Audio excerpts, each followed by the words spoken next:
Hi అండి. నిన్న short video పెట్టా కదా, అంగన్వాడీ పాలతో జున్ను తయారీ అని. చాలా బాగా కుదిరి, తప్పకుండా ట్రై చేయండి. టేస్ట్ కూడా చాలా బాగుంటుంది. నేను 2 లీటర్ల అంగన్వాడీ పాలకి 13 కోడిగుడ్లు తీసుకుని ఇట్లా బాగా మిక్స్ చేసుకున్నానండి ఫస్ట్.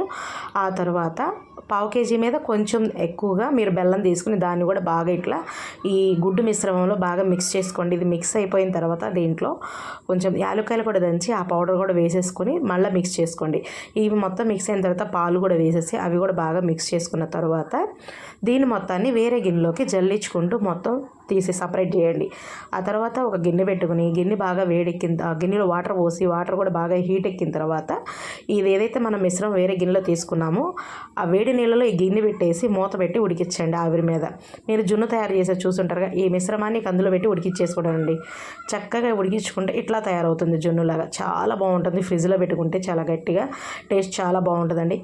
కొంచెం సాఫ్ట్గాను అదొక మంచి మనం వేసుకున్న ఇలాచీ ఫ్లేవర్స్, అలాగే లైట్గా ఆ బెల్లం స్వీట్నెస్ అన్నీ కూడా మెత్తగా నోట్లో మెల్ట్ అయిపోతూ చాలా బాగుంటుంది. మా అక్క నేనైతే అసలుకి ఫ్రిడ్జ్లో కూడా పెట్టలేదండి. దించిన కాడ నుంచి మా అక్క నేను, మా అక్క వాళ్ళ బాబు, మా అబ్బాయి మేము తింటూనే ఉన్నాము. ఇక వీడియో తీసుకునేది కూడా లేదు, తినేసాము. చాలా బాగుంటుంది. తప్పకుండా ట్రై చేయండి. ఎలా వచ్చినా కూడా చెప్పండి.